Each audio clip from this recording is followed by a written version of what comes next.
Maggie. We asked Jimmy over today because he's a racing man himself. A real one, not a crazy one. James Dean's Porsche 550. Spyder was supposed to be cursed. People called it superstition until the evidence started piling up. After Dean's death, the car was sold for parts. Every single piece caused accidents. The engine killed one man and nearly killed another. The tires exploded simultaneously. Even storing the car was dangerous. A garage caught fire, but the Porsche barely burned. In 1960, the entire wreck vanished while being transported. The truck driver and the car were never seen again. Recently discovered documents prove what really happened. The curse was real, and it can be traced. On a cold February morning in 1931, just as the clock hit 2:30 a.m., James Byron Dean was born inside the Seven Gables apartment house in Marion, Indiana. He weighed exactly 8 pounds and 10 ounces. The doctor's bill was $15. His mother, Mildred, had big black eyes that people said hinted at Native American ancestry. She named her only child Byron after her favorite poet, Lord Byron. His father, Winton, worked as a dental technician at the VA hospital. They lived in a small apartment right across from the train station, the same one Jimmy would later leave from, alone, grieving, clutching a train cup in one hand and heartbreak in the other. When Jimmy was 4, Winton got a permanent job offer at the Sawtell VA hospital in Los Angeles, so the family left Indiana and moved into a cramped apartment on 6th Street in Santa Monica. Mildred hated the artificial world of California. She missed the simplicity of home. She also noticed how lonely Jimmy was. He was small and pale, and other kids mocked his violin lessons and even his middle name, Byron. Winton stayed quiet most of the time. He barely spoke. He felt distant, like a shadow instead of a father. Mildred saw how badly her son needed something more. So she created a world just for him. She taught him how to play violin when he was 4. She bought him tap shoes. She built a cardboard puppet theater where they made up plays and read poems. She gave him piano lessons and bongo drums and radio scripts to mimic. It became their secret world, just the two of them. Neighbors thought he looked too soft for a boy, too delicate. But Mildred didn't care. She told Jimmy he was special, and he believed her. That belief lit something inside him, a spark that would grow brighter than anyone could imagine.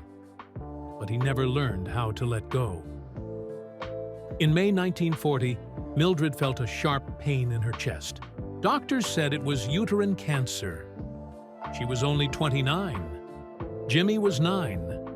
He watched her suffer day after day until July 14th, when she finally died. Winton didn't know what to do. Medical bills had buried them.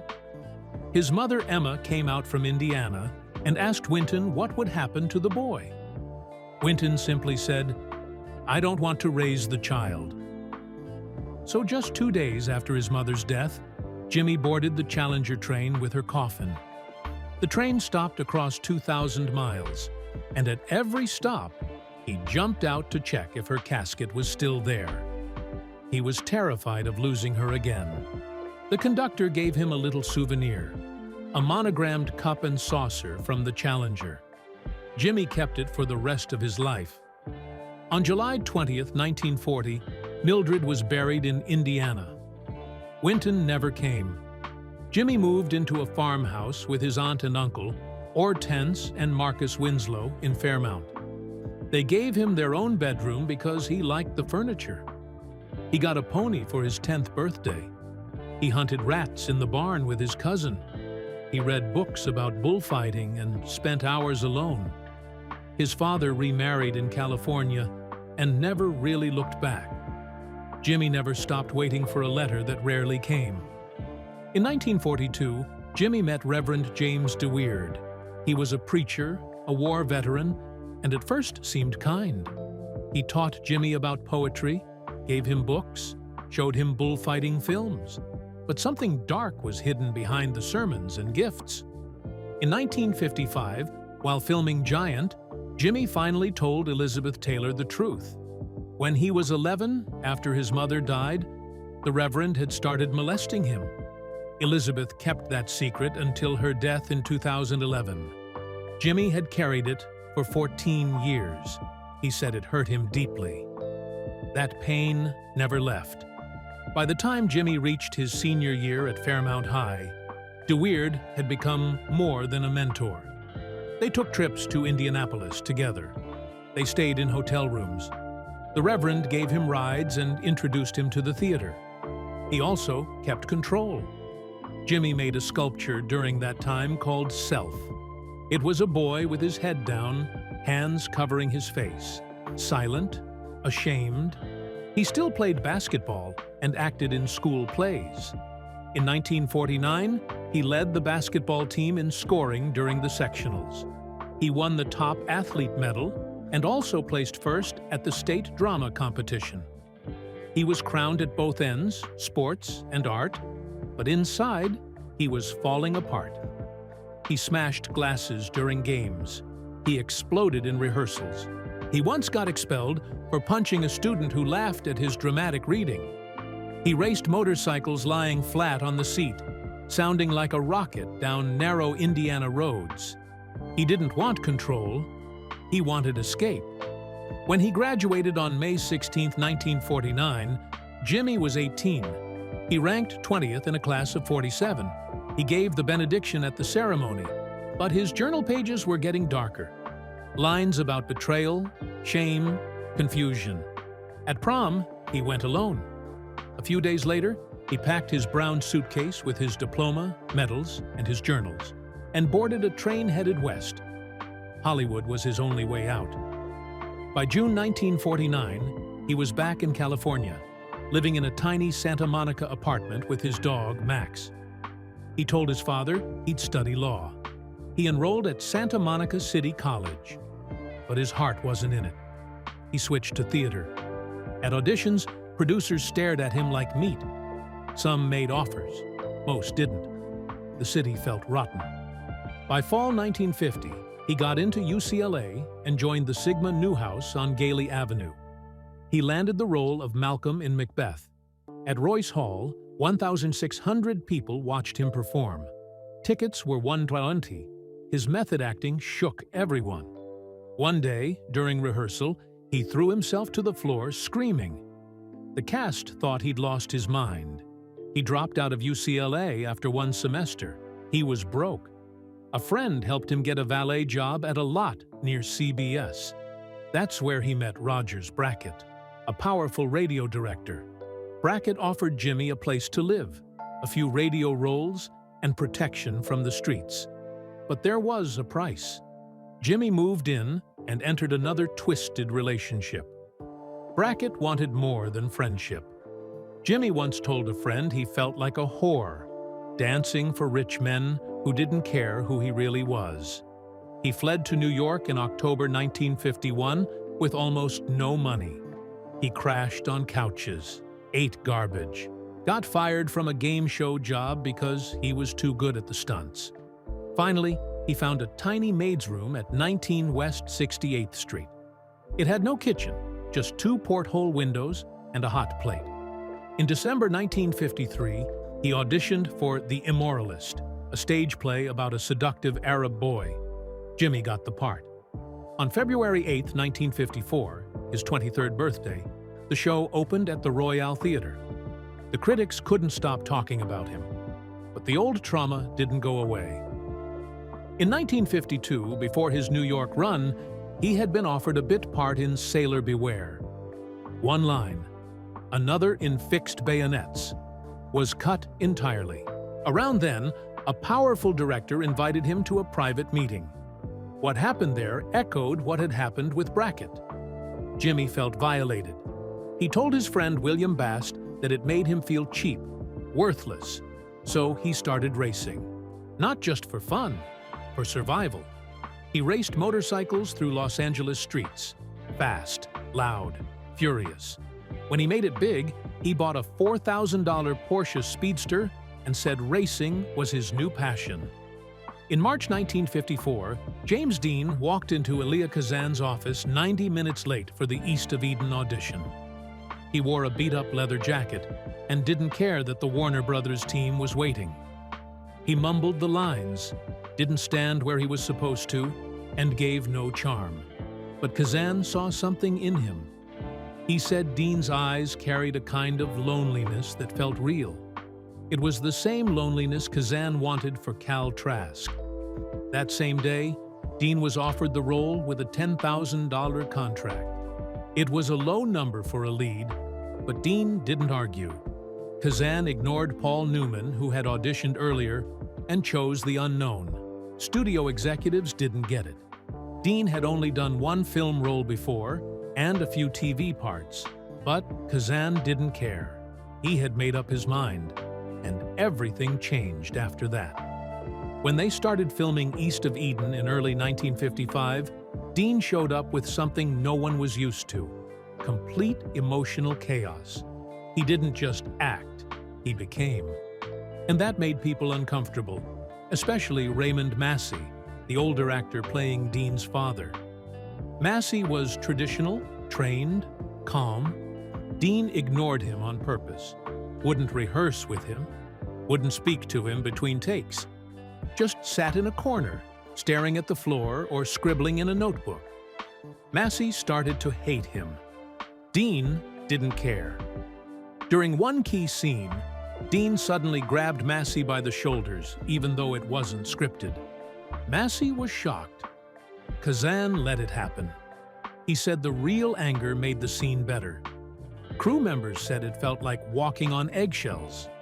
Dean would isolate himself completely, talking only to Kazan, barely eating, disappearing for hours, sometimes showing up in the afternoon for a morning shoot. 1 week alone, he cost the film $15,000 in delays. But when the footage came back, it was magic. Dean's bond with Julie Harris, who played Abra, was complicated. They weren't lovers.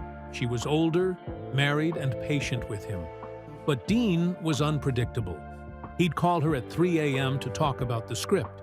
During one scene, he suddenly grabbed her face too hard. It startled her, but she forgave him. She said he was desperate to be real. He told her things he didn't tell others: his fears, his confusion, even his sexuality. But no one could fully reach him. He was alone, even in conversation. When East of Eden premiered on April 10, 1955, it made $5 million. Warner Brothers was shocked. It became their 5th highest-grossing film that year. Dean got nominated for an Oscar, the first actor ever nominated posthumously. Because by the time the awards came, he was already dead. Dean's next film was Rebel Without a Cause. Director Nicholas Ray cast him as Jim Stark, the lost teenager. From the start, Ray was obsessed. He told the crew it was like a spiritual marriage. He didn't hide that he was fascinated by Dean's sexuality. Their script sessions turned into long, personal interviews where Ray pushed Dean to bleed emotionally into the role. Dean started feeling trapped. Ray didn't want an actor. He wanted Dean's soul, and Dean began to hate it. During the Griffith Observatory scenes in May 1955, Dean wore a bright red windbreaker. It wasn't just a costume. It became a symbol. He taunted the extras, called them fake rebels, and started a fight that left him with a black eye. Instead of covering it, Ray left it in the film. He said it looked real. Dean agreed. He kept the jacket after filming ended and never gave it back. But it got worse. Just a few days into filming, Dean vanished. He didn't call, didn't show up. Warner Brothers sent out an alert. Ray called his apartment but got nothing. The studio considered replacing him with Tab Hunter. Dean had run away to breathe. He finally called screenwriter Stuart Stern and said he was scared Ray would swallow him whole. After long talks, he came back. But the tension never left. The knife fight with Corey Allen was supposed to be fake, but both actors used real switchblades. One wrong move, and Allen slashed Dean's ear. Blood ran down his neck. Ray yelled, "Cut!" Dean screamed back, "Don't you ever cut while I'm feeling something real." They kept rolling. The switchblade from that scene later sold for $12,000. Dean's life was spiraling. He watched things on set that disgusted him. Director Nicholas Ray, age 43, was having an affair with 16-year-old Natalie Wood. So was Dennis Hopper. Dean mocked it quietly, calling it Hollywood's secret, telling his roommate William Bast that it made him sick. Meanwhile, the studio sent memos warning they couldn't imply anything homosexual between Dean's character and Plato, but Sal Mineo later admitted he played Plato as the first openly gay teen in film. Dean moved on to Giant. On that Texas set in June 1955, he drove his silver Porsche 356 Speedster like a weapon. One day, he came speeding toward Elizabeth Taylor at 70 Manipaitampi and braked just 15 feet from her. She collapsed, shaking. George Stevens, the director, banned Dean's car from the location. Dean argued. He said driving relaxed him. Stevens said it was a death wish. The next night, Dean broke into the lot at 11 p.m., hot-wired a Ford crew truck, and crashed it into a wooden fence at 100 meters, destroying $3,500 in props. When Stevens arrived, Dean stood in the dust and said, "Your fake Texas needed some real damage." Warner Brothers docked $4,200 from his $17,500 salary, but they couldn't fire him. Too much of the film still needed him. Dean's behavior only got worse. On June 18, 1955, in front of 120 local extras, he walked up to the crowd and urinated on the ground without breaking eye contact. Elizabeth Taylor covered her face. Rock Hudson cursed. Dean went back to his mark and nailed the scene in one take. Stevens kept it. Warner Brothers had to pay $50 to every offended extra and send apologies. On July 2nd, Dean and Hudson got into a bar fight. Dean made a comment about Hudson's relationship with his agent. Hudson grabbed him. Dean headbutted Hudson in the mouth. 4 stitches. Filming stopped for 2 days. Taylor had a panic attack so bad she needed medication. Hudson never forgave him. He didn't go to the funeral. Stevens knew something was coming. After one scene in August, he told an assistant, "He'll die in some stupid accident before the film comes out." Behind the scenes, the pain ran deeper. In 1951, Dean had lived with Rogers Brackett, a rich radio producer who helped him survive. Their relationship blurred lines: money, favors, power. Dean moved in, but later said he felt owned. In 1955, Brackett reappeared and demanded $800. Warner Brothers paid him to stay quiet. Dean had lived at the Warner lot in his dressing room. He kept a Colt .45 there and called it his sanctuary. When the gun went missing, he lost it. When they barred him from sleeping there, he retaliated by stealing door plaques and hanging them from fountains. Then he rode off on his bike, saying he'd never work for Warner again. The only person who truly saw him was Elizabeth Taylor. On the Giant set, they stayed up until 3 a.m. talking. One night, Dean told her something he had never said aloud. When he was 11, after his mother died, his childhood minister, Reverend James DeWeird, sexually abused him. Taylor said it haunted him. After that night, Dean couldn't even look her in the eye. Days of silence would pass before he spoke again, but he kept coming back. She listened. She kept the secret until her death. In mid-September 1955, James Dean stood in front of a camera and told America to slow down. He looked calm, maybe a little serious, and warned, "Take it easy driving. The life you save might be mine." It was just a public safety clip, something short, something simple. But not even 2 weeks later, on September 30th, That sentence stopped being advice. It became a haunting echo. Dean died that day in a violent crash at just 24 years old. The PSA aired after his death, and suddenly it didn't feel like a warning anymore. It felt like a prophecy. Only 13 days before the crash, Dean had filmed that message. And a week before it happened, something strange had already started. On the night of September 23rd, Alec Guinness was trying to find a restaurant in Los Angeles. He and his friend Thelma Moss had been turned away from 3 places because Moss was wearing trousers, which some restaurants still didn't allow for women.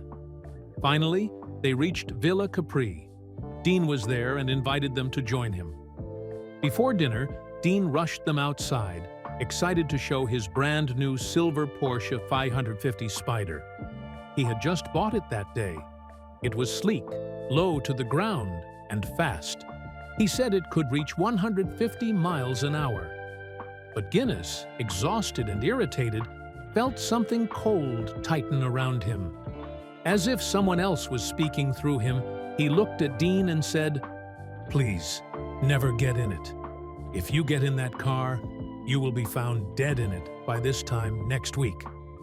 Dean laughed it off. He smiled and said, "Oh, shucks, don't be so mean."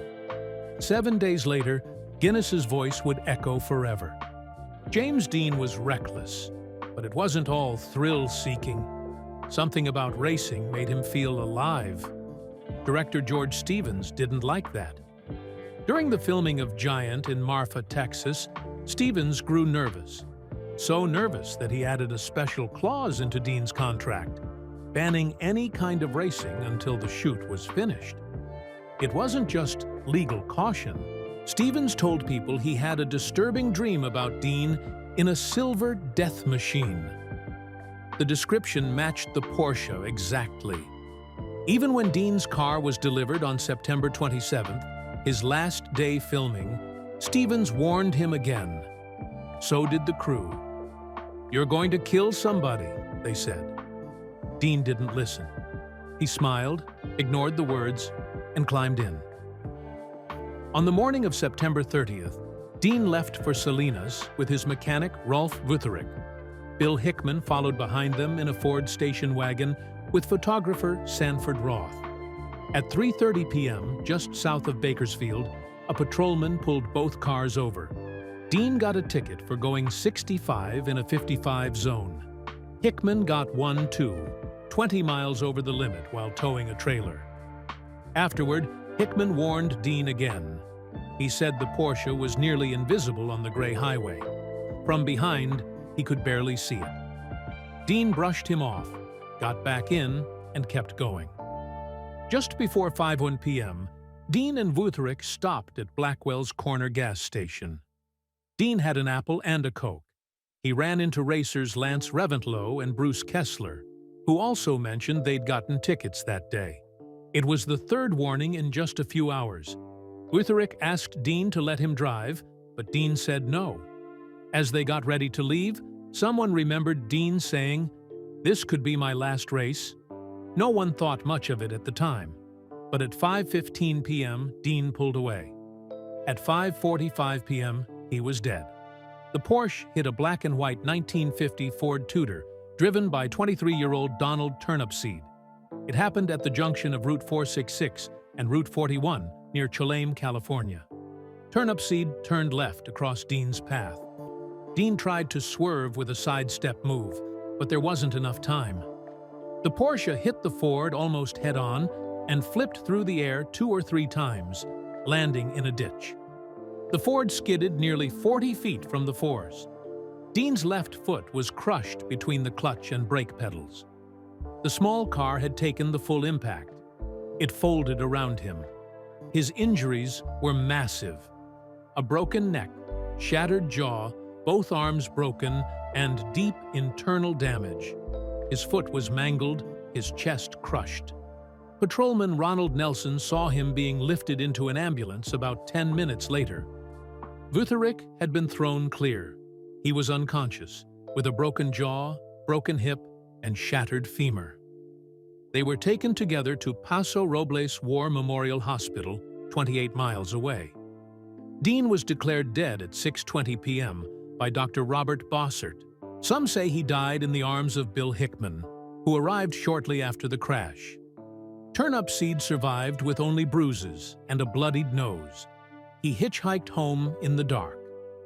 At the inquest on October 11th, he said he never saw the low silver car until it was too late. The jury ruled accidental death. He wasn't charged, but he never got past it. He gave only one interview, then stayed silent for life. He ran a family business until he died of lung cancer in 1995 at age 63. The news reached Hollywood that same night. Elizabeth Taylor was watching film reels of Giant when director George Stevens turned off the projector and said, "Dean is dead." At first, no one believed him. Taylor collapsed. She was hospitalized. Rock Hudson cried. Dean's funeral was held on October 8th at Fairmount Friends Church in Indiana. The coffin stayed closed. His face and torso were too damaged. 600 mourners sat inside. Over 2,400 stood outside, silent. The wrecked Porsche was declared totaled, but George Barris bought it for $2,500. That's when the curse began.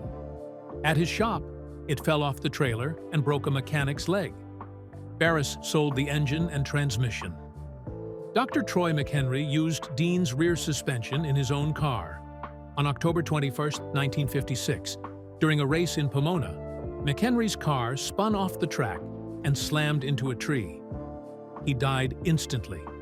Another doctor, William Eschrick, used Dean's engine in his Lotus. That same race, his car flipped violently. He survived but was badly injured. Both crashes happened within hours of each other. 2 of Dean's tires were sold. Both exploded at once on the buyer's car, causing another crash. A garage storing the car for a safety exhibit caught fire. The Porsche barely burned. In 1960, while it was being moved from Miami, the car disappeared. The truck and the wreck were never found. One strange night in 1959, a fire broke out at 3158 Hamilton Avenue in Fresno, where the car was being stored. Flames tore through the building, but the Porsche barely took damage. Just 2 tires scorched. No one knew why it survived so easily. George Barris later said, "It proved the curse was real." Dr. McHenry's crash remained the only confirmed death caused by Dean's parts.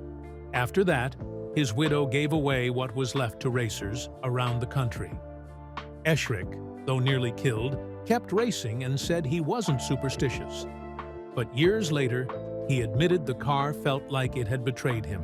In 2020, a Porsche expert named Don Ahern found the original transaxle in a crate, stored for 30 years. Historian Lee Raskin confirmed it was real. In 2021, it sold for $387,000. Some stories were invented. George Barris wrote about a teenager getting crushed and a trucker being killed by the car falling on him. But no records backed that up. What was real was already strange enough. A silver car, a warning on camera, a voice from Alec Guinness, a dream from a director, and a string of crashes that followed a single moment on a California highway.